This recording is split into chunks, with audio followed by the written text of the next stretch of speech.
if I grab one piece of advice from you, what would it be? And he said, start working on your business, not in it. Yep.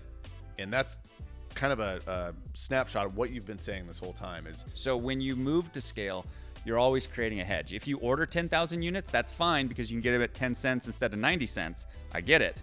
Do it.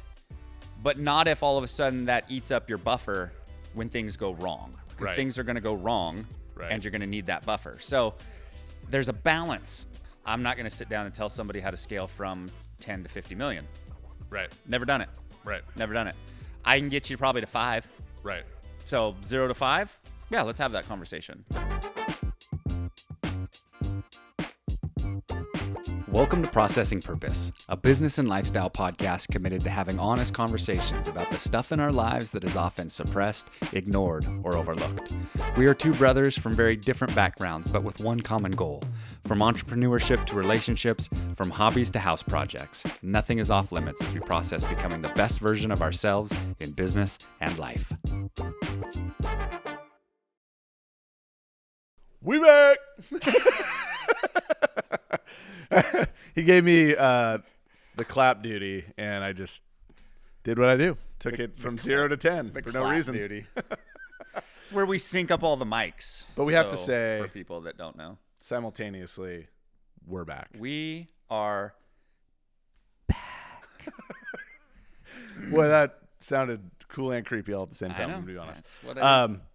Well, I'm glad to be back with you. I know we both kind of stumbled in here a little bit, end of the week. Yeah, not really feeling it today, if I'm being honest. But Yeah, and I really appreciated that. And I'm bringing this up because I just always appreciate transparency and raw, authentic self. And I think it's important to let people know that, yeah, we don't come in here every day jazzed up and fired up. We're committed to this, but sometimes that means you got to push through. Sometimes that's just what it is. yeah, teaching your kids, teaching ourselves how to do things when it's not really what you want to do sometimes. I mean, that's kind of a part of life. Yeah. I don't want to go to school today. I know. Yeah. Yeah. Yep. I remember reading a book and father was talking to his son, and he was talking to him about what it takes to be great, right? And all the attributes and characteristics that it takes to be great. And he explained it all. And the son said, well, I don't want to do that. I don't feel like it. Yeah. And he said, son, there's nothing wrong with that. There's nothing wrong with that response. But there's also a ton of average people in the world. And that's an average person's response. Right. And it makes me realize that, yeah, those days that we get up and we grind and we push through and we don't feel like it, and we'd rather be doing 100 other things but that thing right now, that's the difference maker between good and great. Yeah. And average and awesome. It just is. Yeah. So thanks for being here today, and thanks for pushing through it, man. Yeah, I'm glad to be here. And as we get going, I'll find my flow, and Yeah. or I won't, and I'll just be awkward. Either way, I'm here, regardless. But you're showing up, and even as dads, that's honestly, we get credit for showing up, but that's sometimes all we can do, and that's important that we show up when we can. So what are we covering today? Today we're going to get back into business a little bit. We've talked about life and philosophy and family and wives And all those things are important. fatherhood and all relevant. And we'll be back to them. Yeah, and we'll maybe even touch on that stuff again today a little bit. But we want to talk about business a little bit more today. Yeah. And today we're going to focus on scaling. Yeah. And scaling can be, you can scale up, you can scale down. Scaling can go two directions. I think it could be synonymous with growth, but today specifically, we are in the season of life of growth. We want to grow. We want to build. We want our lifestyles to grow and expand in different ways. So what does that mean to you right now? What does the word scaling mean to you? Yeah, I think there's a little like subtext to scaling for me because it's a very relative term. Right? You've got, let's call it 0 to 1 million. Right? There's a scaling element that's involved there. Then you have 1 to 10. And then you probably have 10 to 50. Now, what you mean by that is there's different strategies to get to each point. You can't just do the same thing. If we're going to talk about business and, some strategy in there, like the context has to be through the lens of the scaling that we've done. Right. And so I'm not going to sit down and tell somebody how to scale from 10 to 50 million. Right. Never done it. Right. Never done it. I can get you probably to 5. Right. So 0 to 5. Yeah, let's have that conversation, right? And so, it's contextual, and Scaling is creating a system that will handle speed, weight, friction. That's what scaling is to me. Is it's creating the environment in which things can grow. Right. Because if you grow without those things, you end up breaking, and you can grow too fast. Right. You can scale too soon. I saw somewhere fastest growing company in whatever industry, and I thought, running a business, sometimes that's not a good thing. That can actually be a bad thing. It all depends, right? I mean, if you're positioned for scaling, right, then it's great. But if you're winging it, like it can be hazardous. So you can absolutely grow too fast, and usually you end up running out of money. Is typically what happens when you grow too fast. You scale too fast, is you run out of money, or you break systems that can't recover. One thing I've watched in your journey, especially in the last decade, I've watched you stop asking the question how and started asking the question who, meaning not only who's my employee base, who's going to help me scale this thing through operations, but mentorship. You're really big on consulting immediately. Like the moment you get into something and you get into the weeds and you realize, oh, this is a bigger problem to unwind here. You're so quick, and I really appreciate it. And it really, truly is the answer. Wise people go find people who are better at whatever they're doing than they are. Yeah. They just always do. They find those people.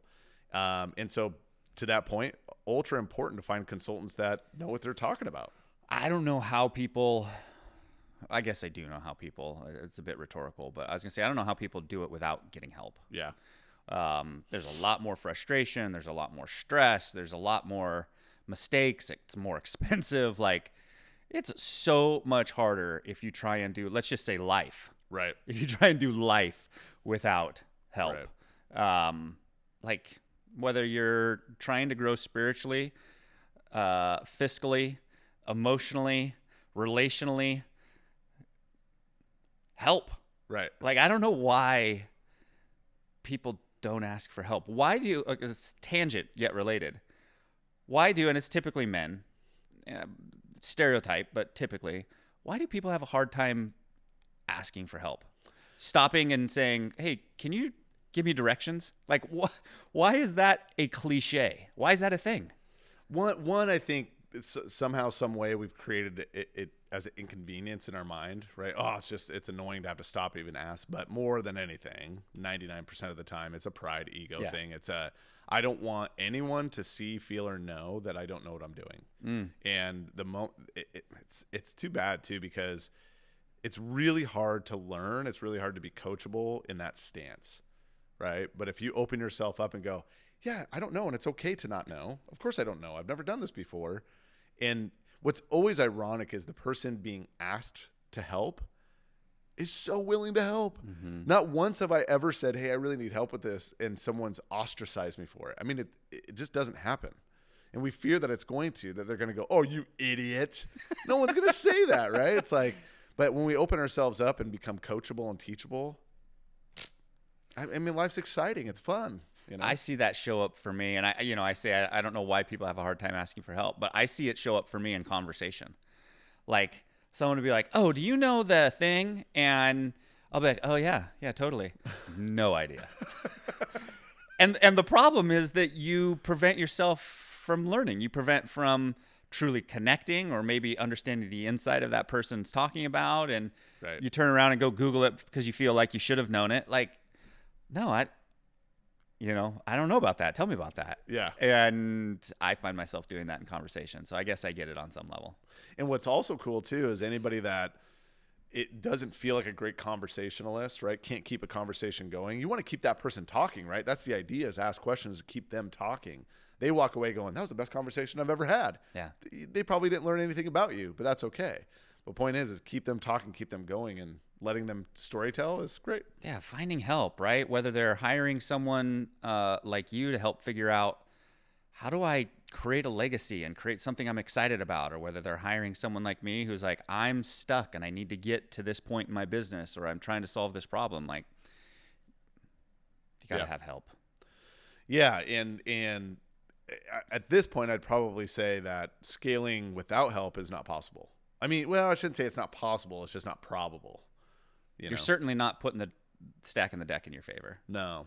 It'll be a slower scaling effort. It Certainly won't more fast. Painful. Yeah. It'll be a more painful experience. Yeah. And let me give you a real-time example of this too. So I built the coaching website, got that launched on Facebook, put it out there in the universe. And again, I didn't really have high expectations that a lot of clientele would come from my sphere. In fact, after doing some practice coaching, which was really great, really helpful in so many ways, I realized that if I know a lot about the person, it makes it a little different. Not better or worse, just a little different, right? When you know certain background and things about them. And so I thought, maybe this will be good to start aiming this and gearing this outside of my sphere. And I'm very excited to do that. When I get back, I'm planning to do it when I get back from Europe. I don't want to get bogged up and bogged down with scheduling before we leave. But point is as I was driving, I think yesterday, it dawned on me that I totally need help with this. And not from a standpoint of direction as much as facilitation, right? I need another JV. JV is our social media and transaction executive assistant, essentially, for Alpine Group. But I need another him for coaching. I need somebody to be able to build out ads and messaging and strategize with that person in real time as I'm building it out, not trying to piece it together on my own. It's foolish. For the cost of another assistant to do that with me, the return on investment would be huge. Yeah. So it thankfully, my little peanut brain had an aha and made me realize that to do this as well and to do it well, I'm going to need help. So let's talk about what are some of the pieces, and you're in a scaling moment right now. I'm not sure I'm currently in a scaling moment, but I have been in multiple companies. So I'm confident and comfortable around the conversation. But what are some of those pieces that you look for or try and make sure you have dialed in to make sure you're ready for scaling? So for me, I think about it's simplified, but I think about what Marcus Lemonis teaches, right? That you have the 3 Ps: people, process, and product.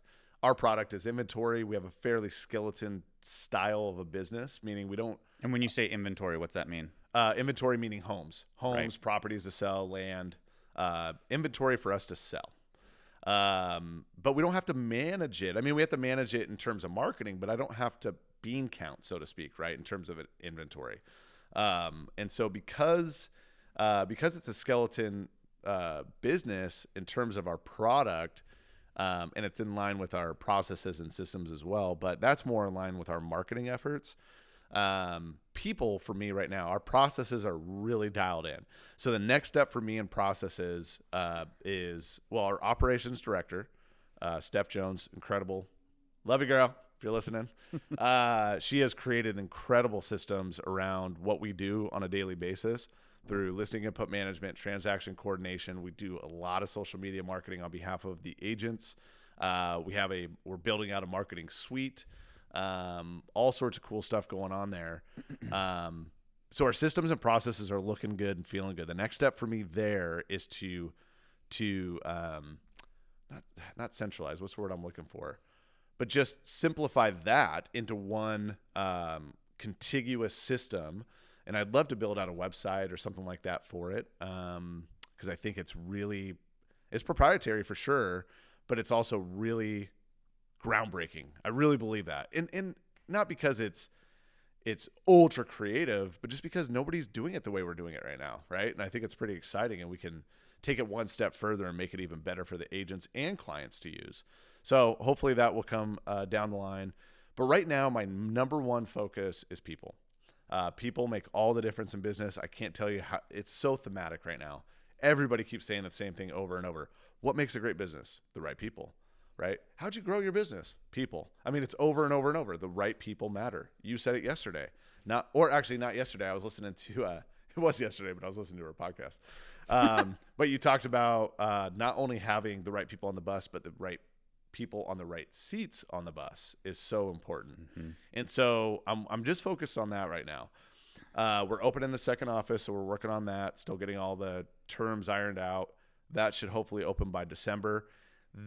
Positioning that office is a lot less to do with clients. It's a lot more to do with agents, right? I want our brand to be present in that market, because once it is, we're going to start attracting a lot more people to us. And not because, well, yeah, I will say it, because we're a group of awesome people. Yeah. Not just because the brand is great, but because, this is a group of positive, awesome, growth-minded individuals who hopefully people are going to want to be around.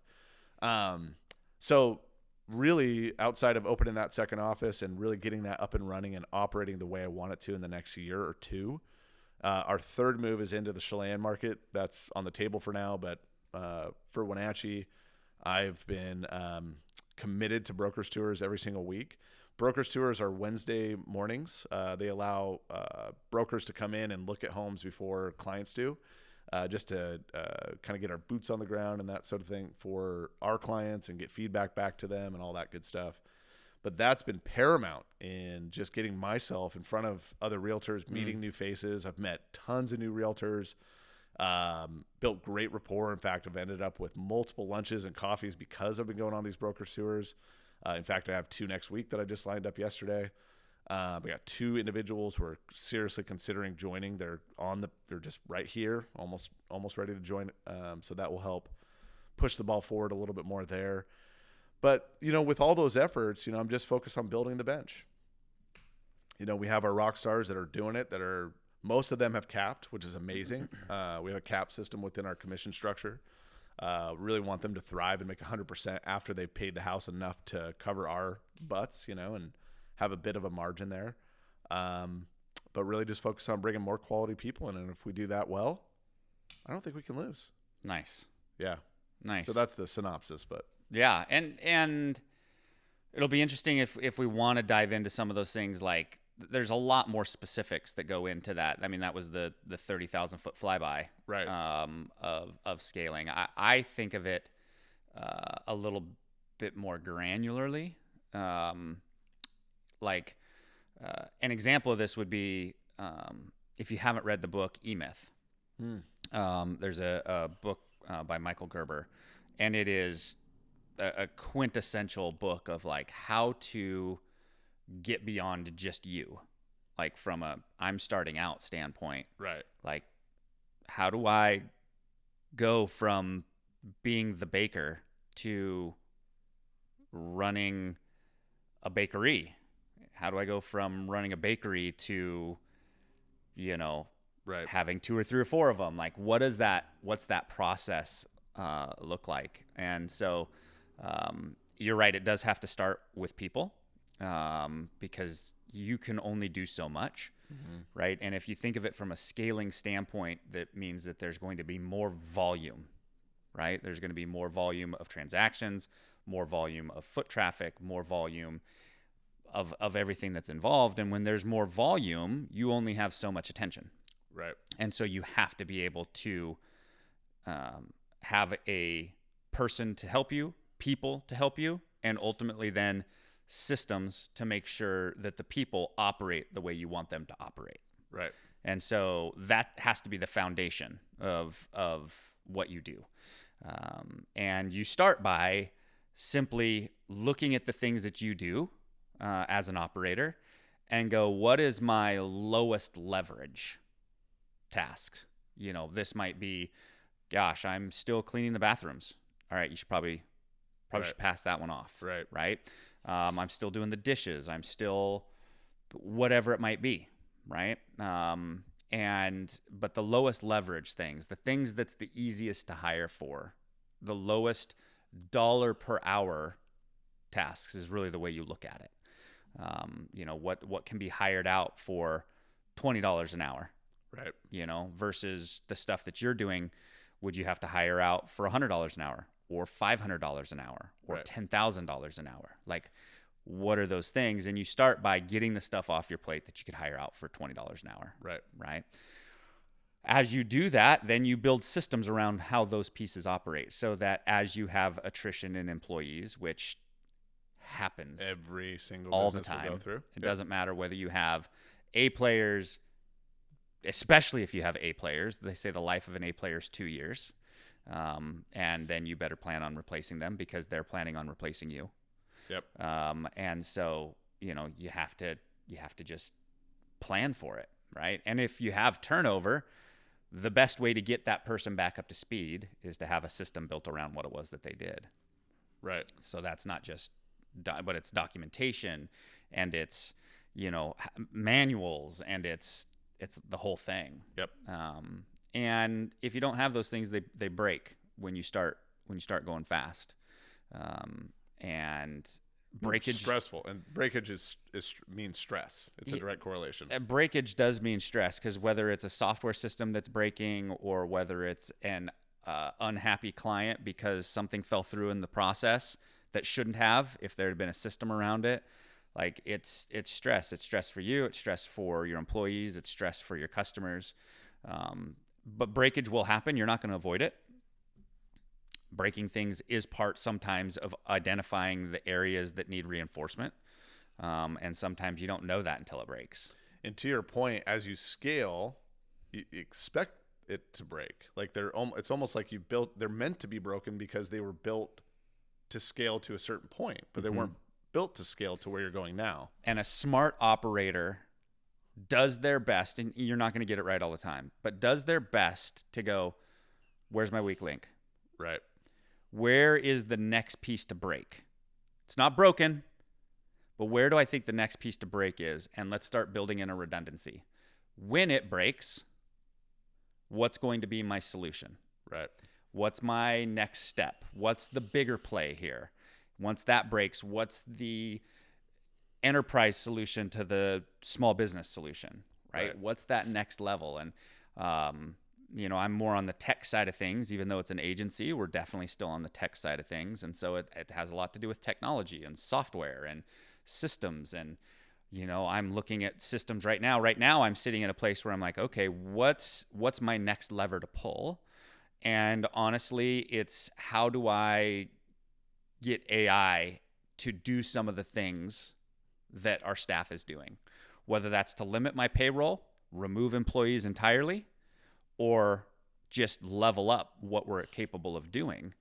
How is that going to affect what it is that we do? Because if you're not paying attention to those things, your competitor is, and they'll win.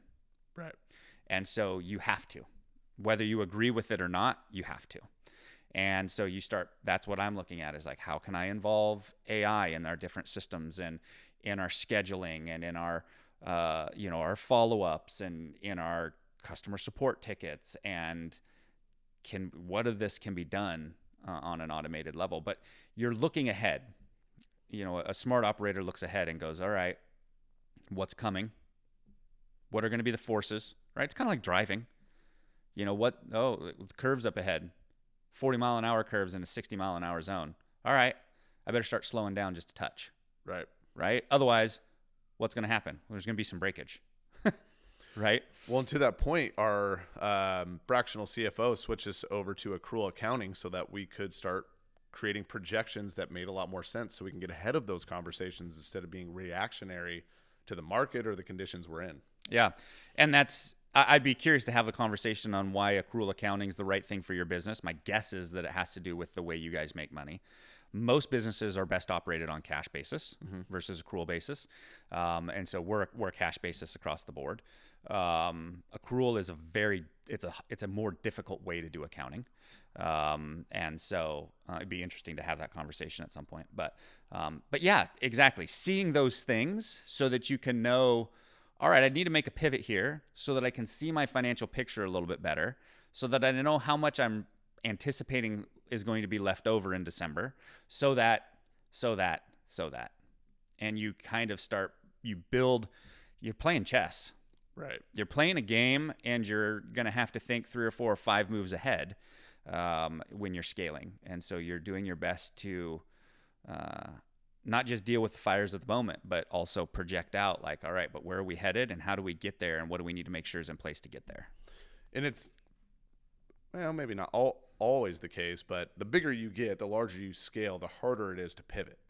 Sure. The harder it is to make those decisions that allow your business to be flexible in comparison to a smaller business, it can kind of move and shake.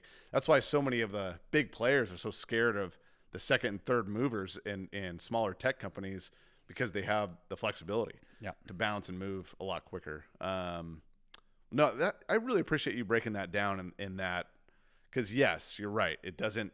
I gave you a very, very flash of what's going on in our world, but it's a very step by step, inch by inch, sometimes growth model. It's not a lot of people think growth happens overnight. It just doesn't, right? Growth, scaling, it's almost painfully slow. And I just said that today. I'm in a kind of a stalemate, and not so much because things aren't in motion. They're just not as measurable. So it's hard, you go, well, are we growing the way I want to be growing, or as fast as we should be growing? And I think it all depends on the effort you put in, ultimately. Yeah. I mean, the irony in scaling is that from an operator standpoint, it's very monotonous. But from an outsider standpoint, they're going, yeah, you got a second location and a third? That is awesome, dude. You guys are crushing. Right. And an operator's going, if you only knew what I had to put into place to make this happen. Right. Like, it is so unglamorous. It is. To scale. It is. It is just wrought with challenges and problem solving and mistakes and damage mitigation. And it's tough. It's tough. Well, when people ask, they all the time now, how many agents do you guys have? Right now we have 15. I've been rejected by more than that. You know what I mean? People don't see that part of it. People tell me flat out, no, not interested, or ignore me, or tell me they're interested and completely ghost me. I mean, that's all part of the experience too. It's not rainbows and sunshine. It's probably more so rejection than the outside looking in. That's the same lever that I get, which is, so how many employees do you have? Right. And it's almost like this. It's a qualifier. It's a qualifier. It is. Oh, you have how many? It is. It's weird. But here, the juxtaposition of that is that I try and grow and scale with as little employees as possible. Which I would argue is the wisest way to grow. You keep your overhead as low as possible. Being a shrewd businessman, I love when people, he's a shrewd businessman. So my reaction is, so they're a good businessman? Like, isn't that what you should be? Anyway. Yeah, more employees is tough. One, you have really high payroll, which means more expenses, which means less margin. And when you have less margin, you have less buffer for mistakes. And when you're moving fast, mistakes are often and usually big. And so trying to keep, then there's a balance, right? You got to have enough employees to make sure that nothing's getting overlooked and that nobody's stressed out, right? There's a positioning in that. But having a lot of employees is really difficult. Just managing emotions, just get ready for that, right? It's fun to think like, oh man, I got this huge company and all these people in my world. Well, unless you have like 3 people who directly report back to you, you're dealing with a lot of people's emotions and frustrations and everything else too. And to your point from earlier, I just wanted to mention this. I was sitting on a plane with a really awesome business leader, and he looks, and I asked him, I said, if I grab one piece of advice from you, what would it be? And he said, start working on your business, not in it. Yep.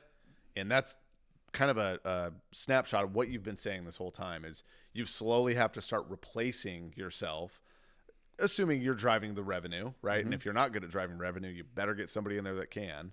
Mm-hmm. But you're right? It's getting yourself out of the way.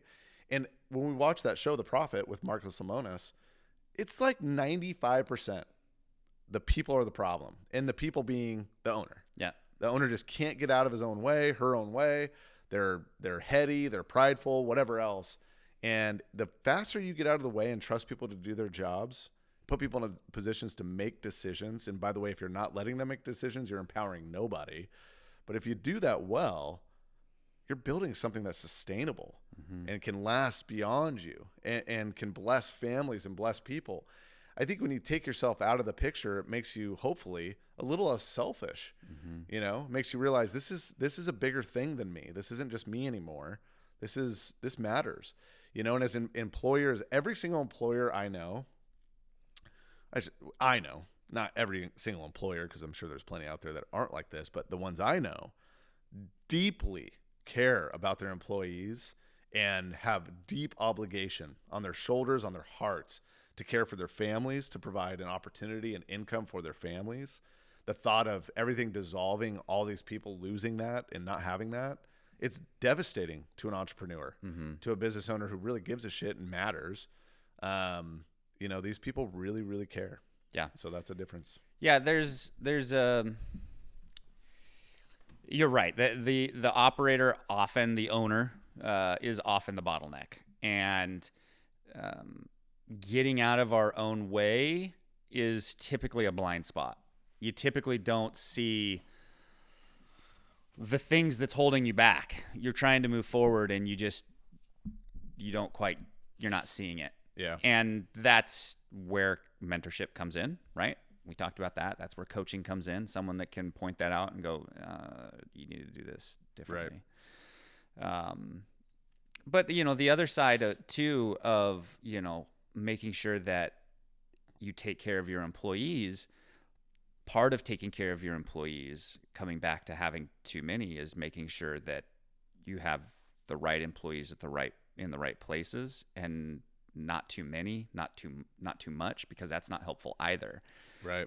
So as I talk about, using AI to maybe replace employees, I have to balance that with knowing that that's going to adjust that person's life, but it creates a healthier business that allows me to go and scale and bring other people on in other positions. So while it might take that person's job, that person might get a different job in the company, right? So you have to look at the whole of it all, right? It's not always binary. It's not always ones and zeros, especially when you're talking about people. Right. I also want to touch on one other thing as you were talking about, allowing people to do their jobs. There's a interesting article I saw written, and I wish I knew the name of the person, Graham something. And he talked about this unspoken kind of management style of the way you empower employees and how involved in the employee process you are. And he called it founder mode or management mode. And founder mode is, and it's ambiguous. So my defining it isn't going to be really clear because it's still kind of being talked about. It's rather new in the kind of the way you explain the different hierarchical and employee structures. It's still very conceptual, and so but it's this concept of hiring, the difference between hiring people to just do their job and hire good people and allow them to go do it, and which is management mode, and hiring good people but recognizing that people are great liars. And I mean that from a standpoint of we always, in the interview process, in the hiring process, we give our best. We make it seem like we're the only solution you have for your job opening. Right. And there's nothing wrong with that. I would expect nothing less. Right. But as an operator in founder mode, trust but verify. Right. You can bring them on, but you can't just turn them loose and trust that they're going to do what they need to do. Right. You have to be involved in the process. And so as you scale and as others scale, the tendency is I'm going to hire somebody, like, for example, with you saying I need another JD. Or JD or JV? JV, either way. JV. The challenge there, if you're not careful, is you're going to hire someone based on how good they say they are, and trust that they'll do that. Yeah. And that's not what a shrewd operator does. Yeah. We must, there's a balance between abdication and delegation. And in scaling, it's really easy. It's painful, but it's really easy to abdicate. It's really easy to bring somebody in and go, I don't know how to do this. I'm hiring you to know how to do this. Go fix it. Right. And that is a recipe for having broken systems and failures everywhere. Not because that person isn't capable, but because they're going to do it through their lens if they are. And you don't know if they're truly capable. Right.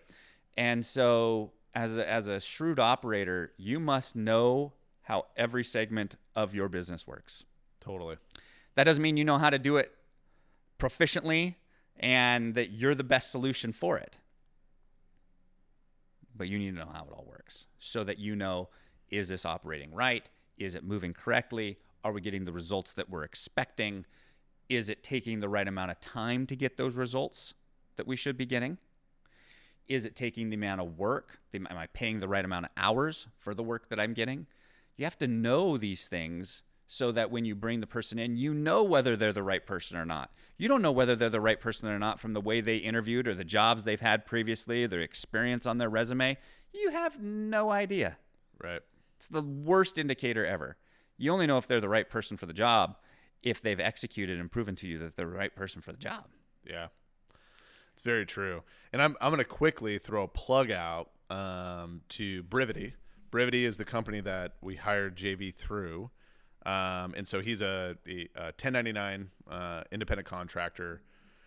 But what's great about Brivity, and there's other outfits like them, VAs, essentially virtual assistants. But what they do is they vet for you and they manage on the back end for you as well. So he was trained 6 months in the categories we needed him trained in. He was trained for 6 months prior under their standards, and they have pretty high standards. And then on the backside, they follow up on a regular basis. Hey, how are things going? What can we do? Is there anything he needs? Anything he could be doing better? So there's these layers and systems in place to ensure that what you're getting is higher quality work than, say, if you try to do it on your own. I would argue if you bring someone in-house, you have a more intimate work environment. You have possibly maybe even a little bit better workflow, possibly if you don't talk too much like me in the office. But nevertheless, you're absolutely right. You have to hire slowly, fire quickly. That I want to talk to you about too, because I don't know what that means actually. And that could be subjective and up to each individual what that looks like. But I'm not a fire quickly guy. And I'm certainly a grace-led type of an individual. But nevertheless, look for things that maybe have some of those extra securities, especially if you're a newer entrepreneur, newer business. I think having those extra helping hands in place can really help you and not bog you down with things you don't need to be wasting time on while you're trying to scale your business. But to that question, you gave us a pretty good picture of what hiring slowly looks like, right? Just go through the painstaking efforts, 3 interviews, whatever it takes.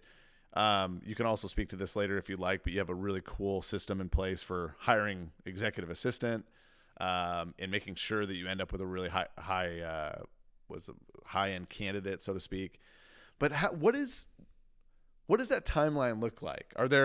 Once you've interviewed someone, you've gone through this. I know you have. We've had conversations about it where you've interviewed a salesperson and you're like, dude, this guy's going to knock it out of the park, man. I'm excited about this. And 6 to 8 weeks later, you're like, he's not doing shit.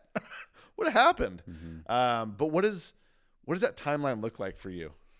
It's relative, right? Hire slowly, fire quickly is relative. Right. Right. And so, but most of the time, operators take too long to fire.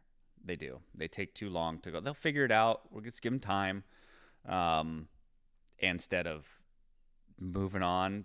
And I think that the challenge is that the hiring process is painful and it's not quick. I mean, it can be quick. It shouldn't be quick. And it should be, really thought out. Like, it's not collect resumes, do interviews, hire. At least mine's not. It's, multiple stages. And I don't mean multiple interviews, although there are a couple of interviews. I also think people can go too far with this. Like, and I don't have exact examples, but, let's just say Amazon. I was talking with someone the other day. They were on like their 7th interview with Amazon. I was like, 7? It's a lot. That's painful. And who am I to know? I mean, that's the biggest company in the world, right? So I'm not going to judge their process, but I don't look at 7 interviews. Okay. Right. And I don't know what level of position that is. And obviously, a C-suite hire is going to take a different amount of vetting than someone that's packing boxes in a warehouse. Right. So, grain of salt that. Right. But yeah, hiring slowly for me typically means from, initial conversation to hire probably 3 to 4 weeks. And there's going to be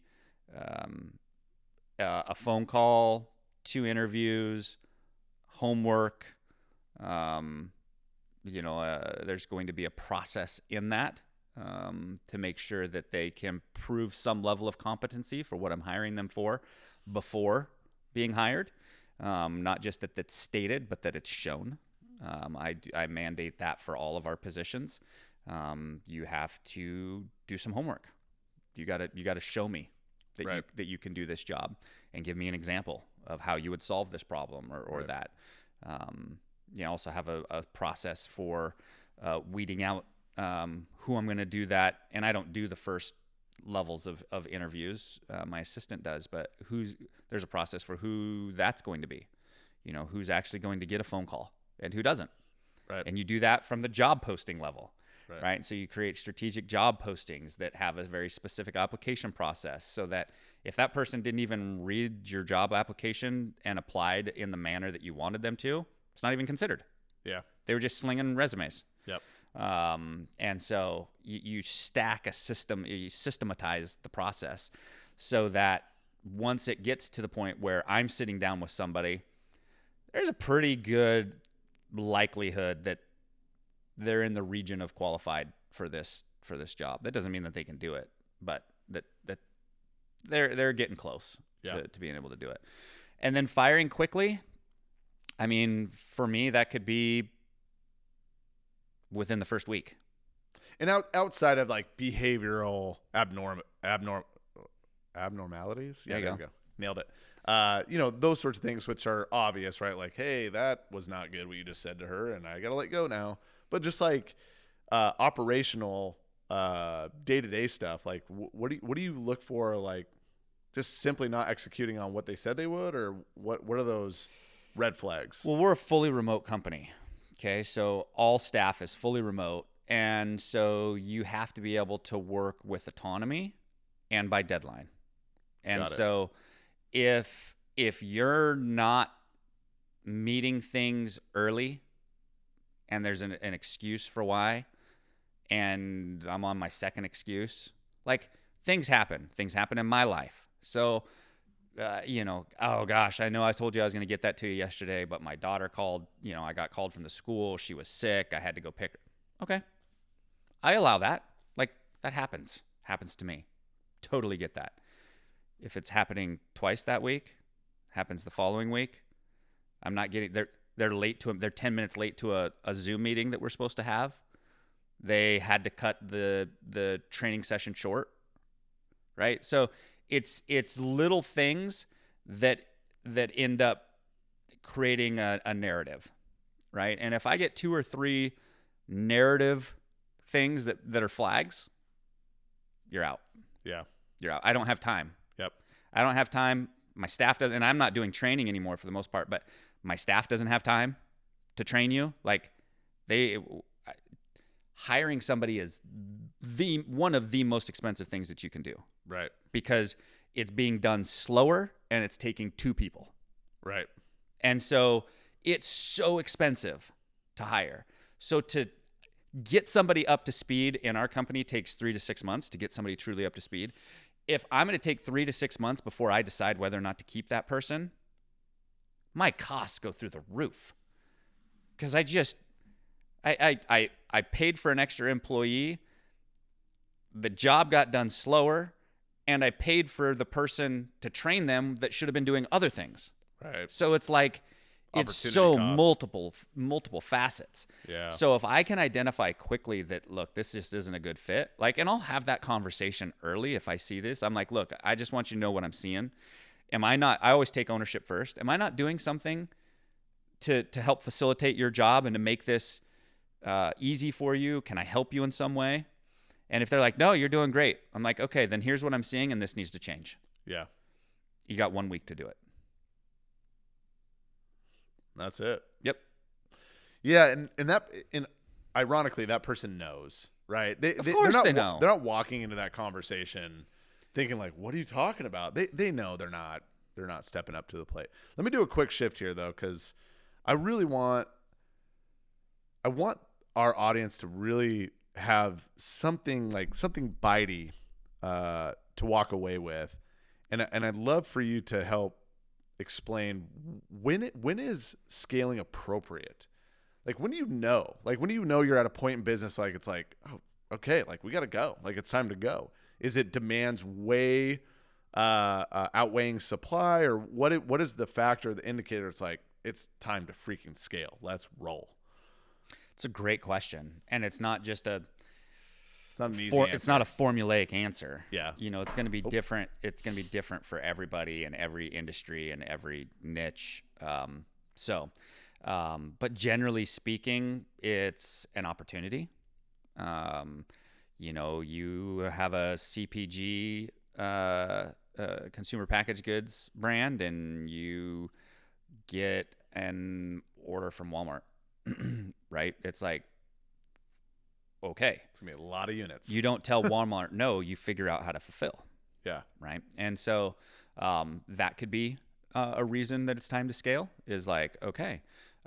It could be things are breaking. The systems that you have in place are breaking because you're moving the demands on them. Right.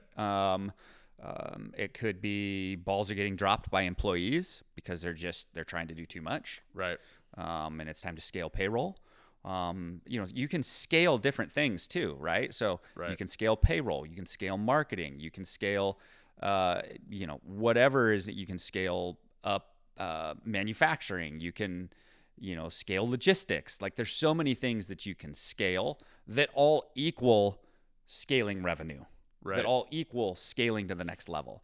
And so it's not a super straightforward process, but if there isn't some sort of indicator, like, it's not always true if you build it, they will come. Right.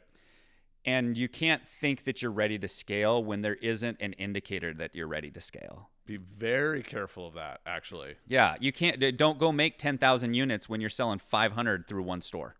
Well, and also there are scenarios, maybe few and far between, but that demand expediency in scaling, right? Like, if you're consumer packaged goods and it's a fad, you better get going, because you got about a 2-year life cycle on this thing, and the public's not going to care about it at all. Mm-hmm. You got to build this thing and sell it as quickly as you can. So sometimes you got to pick up the pace a little bit. Yep. Be slow in your strategic moves, right? Hiring the right people, those sorts of things. But sometimes the energy behind it needs to be fierce. Yeah. You know? Yeah. Quicks to execute, fail fast, move quickly, but don't do it if the demand's not there. Right. Right. That's where you get yourself in trouble, is that I know we're going to have a lot of business come this summer, so I'm going to get the employees in place. Great. That's fine, but don't do it. And getting employees in place in anticipation of scale is part of it. Right. But don't do it at the expense of solvency. Right. Right? You can't do it and do it to a point where if that volume doesn't come, you're in trouble. Right. Right? You have to hedge. Right. So when you move to scale, you're always creating a hedge. If you order 10,000 units, that's fine, because you can get it at 10 cents instead of 90 cents. I get it. Do it. But not if all of a sudden that eats up your buffer when things go wrong. Right. Things are going to go wrong, right, and you're going to need that buffer. So there's a balance when you're scaling, and making sure that you buy that container of goods at the right moment, when it's ahead of time before you know you need it, but it doesn't jeopardize another position or an error or a mistake or something not coming through like you anticipated. And the timing of that, there is some luck involved, but you have to be the creator of that luck, right? If you keep showing up at the right place at the right time, it will start to avail itself to you all the time. Yep. But luck is a part of it. You just have to position yourself to be ready for it. In our last, 10 minutes or so here, I want to talk briefly about systems and processes because it's a significant portion of doing it well. And we kind of sprinkled it a little bit. Yeah, we talked about it like fairy dust, but without it, it might be the cornerstone. Yeah. So how do you think about take a few minutes here. How do you think about processes? How do you build them? How do you maintain them? Great question. So I've shared this before. I'll say it again. Foundationally, process saves us from the poverty of our intentions, meaning we all intend to do the right things and we don't, right? We're humans. We come up with excuses. We procrastinate, all sorts of reasons. So processes for me are in systems, so to speak, are looking for anything and everything that could be put in place to make our lives on a day-to-day basis easier, more fluent, less friction, and just a greasier wheel, so to speak. So for us, like I'll give you a system. So for example, for our listing input, we have a process in place where we actually send out an email with links for the sellers to fill out to start that process because we know they're going to fill that out a lot more accurately than agents will. What that did was it saved our agents a copious amount of time sitting down with clients and having to do the same exact thing and explain it, where we just took that step over for them and saved them the time. Not only that, but we're getting paperwork back so much quicker and more accurate. So we're not having to go back and do it over again and over again, or they submit the documents and we go, hey guys, you got to do this, this, and this. And now they're frustrated. So we've simplified that process. Then from there, we actually have them fill out the seller's disclosure entirely. Then we package all the documents up, send it to them for digital signing all at once. So they're not doing multiple documentation. They're not having to sign things multiple times. Everything's done succinctly in one shot. Then they send everything back. We automatically put it into our brokerage service system called Brokerment for compliance, and we track everything there on behalf of the agent. They can actually log in at any point and see what's missing or what's available to the client and what they already have, so they don't have to send it again. And then, of course, we also send out timelines to the clients and the agents as well to be able to follow and track for their contractual obligation as well. So that's just a quick snapshot on one thing that we do on behalf of the agent, but those are systems that have saved a lot of time, ensured accuracy, and ultimately made people less stressed. Yeah. I think of it from a standpoint of documentation and turnover. That's how I think about it. Sure. A system creates less friction and less pain in turnover, meaning getting that next person up to speed is quicker, right? It mitigates errors because it's done through checklists. It's done through, some sort of, maybe that's a video walkthrough, and it creates efficiencies, okay? And so when I think about a system, I think about it in terms of how can this task get turned into a checklist? That's how I think about it. How can you go from step 1 to step 7 and follow the instructions? And how could I get somebody to come in and do that with very little introduction to what we actually do? Yep. That means it's a clean system. If I can plug somebody in, if I could take my son or my wife or you and just say, here, just start on step 1, end up step 7, and know that you're going to be within about 90% of having it right, 80, 90% of having it right, without any knowledge, yeah, that's a good system. That's a gift to the person coming into the system too. Well, it's a gift for when employees go on vacation. Someone's picking up that. I mean, that job doesn't end. If that job ends and that person's on vacation, you probably didn't need them. That role must continue. Sorry, I don't know why that was funny, but it was. That was like perfectly said. Like, if they're on vacation and it doesn't need to be done, get rid of that person. Yeah, like that needs to keep going, right? So someone's going to have to take over that responsibility. somebody that probably doesn't do it as often. So how's that going to be taken over? Right. And is that person going to come up to it? Doesn't always just get passed up to a manager who used to do it. Sometimes it goes sideways, meaning it goes laterally to somebody, a coworker that has a different segment, and they're going to pick up that extra weight. Getting them into a flow so that it happens quickly and happens efficiently, documenting it, and then updating it because systems change and systems break. And get feedback from the people that are using constantly. Someone that's coming into that new system and going 1 through 7, like ask them after the fact, how did that go? Like, could we have done anything differently or better? You'll be shocked at them going, yeah, we should have changed 3 to 4 and done this one first. And you've been like, yeah, what was I thinking? Of course we'd do that next time. Totally. Yep. And I task the owner of that system, meaning the person that's actually doing it, to keeping it updated. Right. And then we have conversations about how's it going? Do we need to make any changes? And if they have latitude to change a system, but it must be documented. And that empowers employees, right? Mm-hmm. Trust them, give them some bandwidth to make decisions. That's really good. Yep. And then systems, if you're in an office situation, systems can be in a handbook. For us, everything's in the cloud.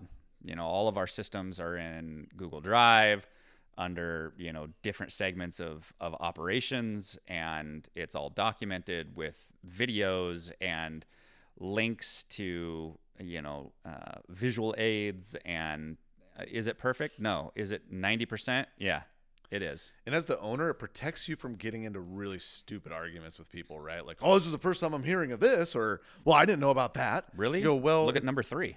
It's an SOP. It's in the book. We've gone over this multiple times. And instead of being the bad guy, the SOP is the bad guy. Yeah. Right? And it's no longer on you. It's like, this has been our policy for a while. And they go, oh, shit.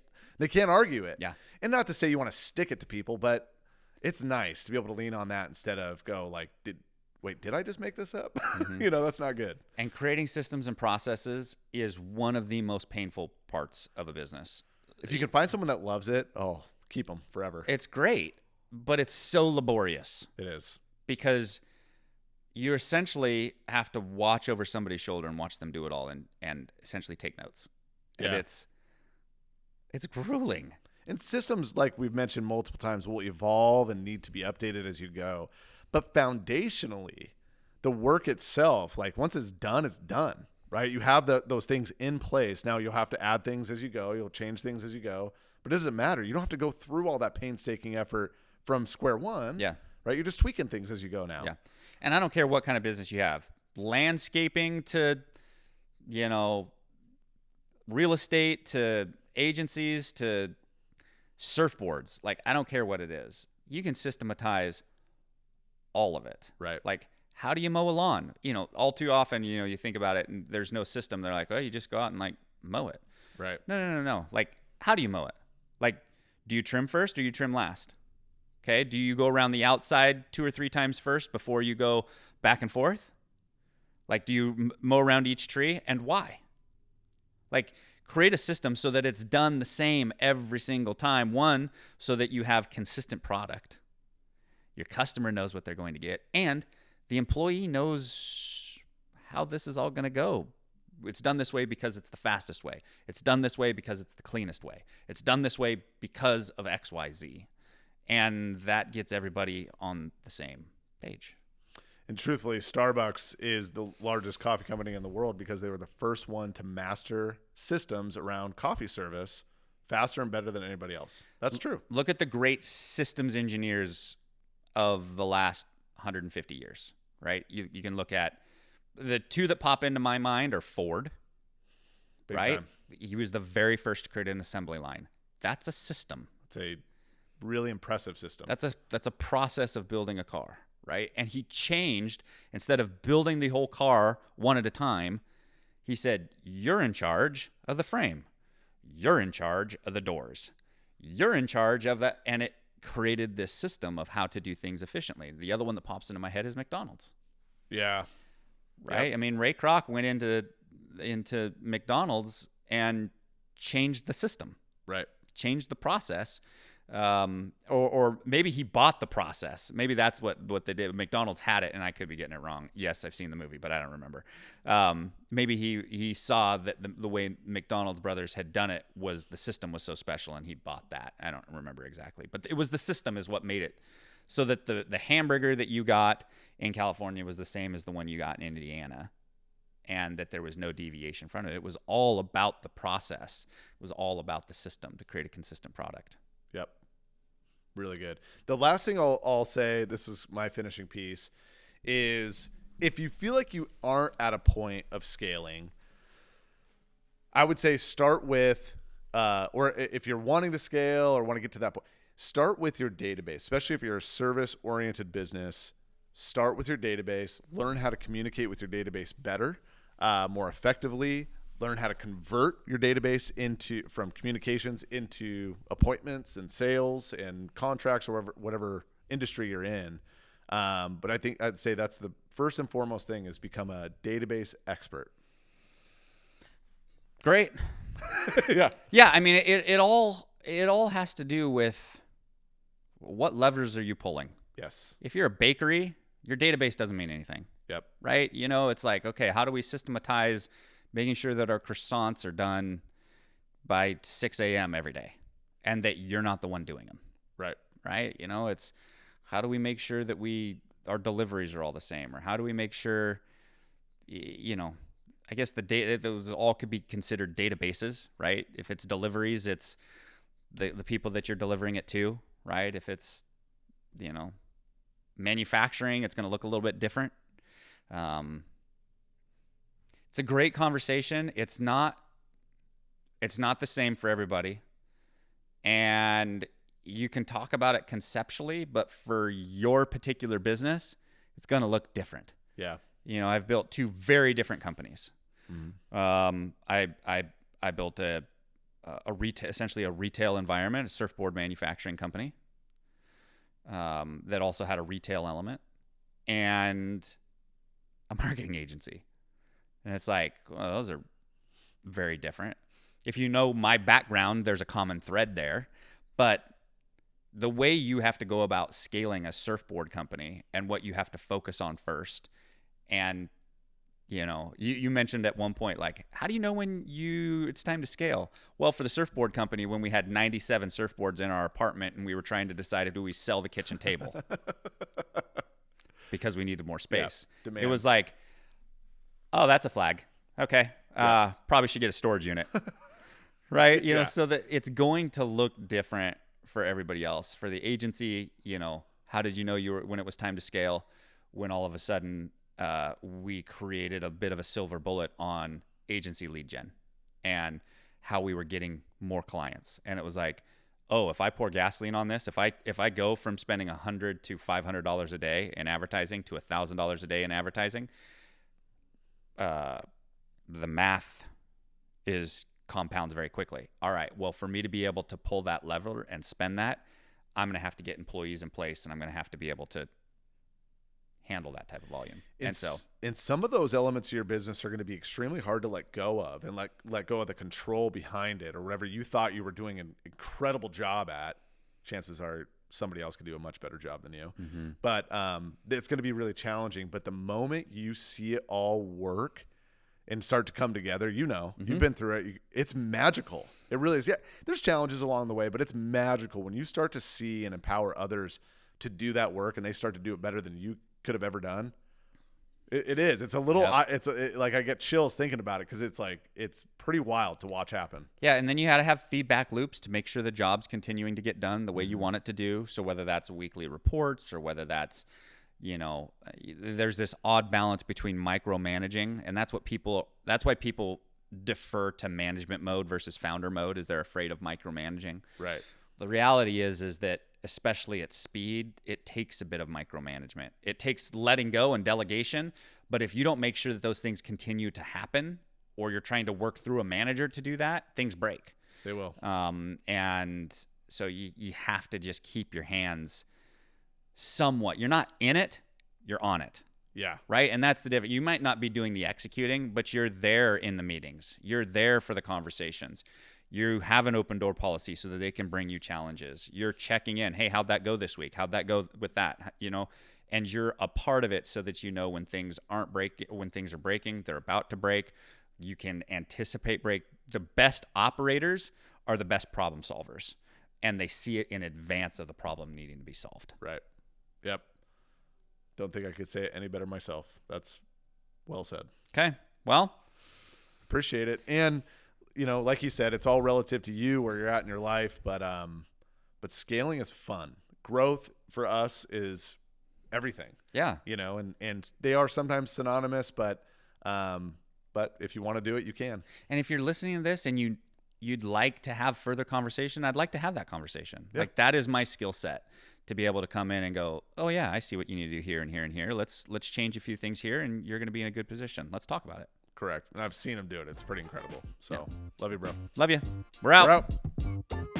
Thank you for tuning in to Processing Purpose. We hope you grabbed a few golden nuggets to take one step forward in your journey of life and business.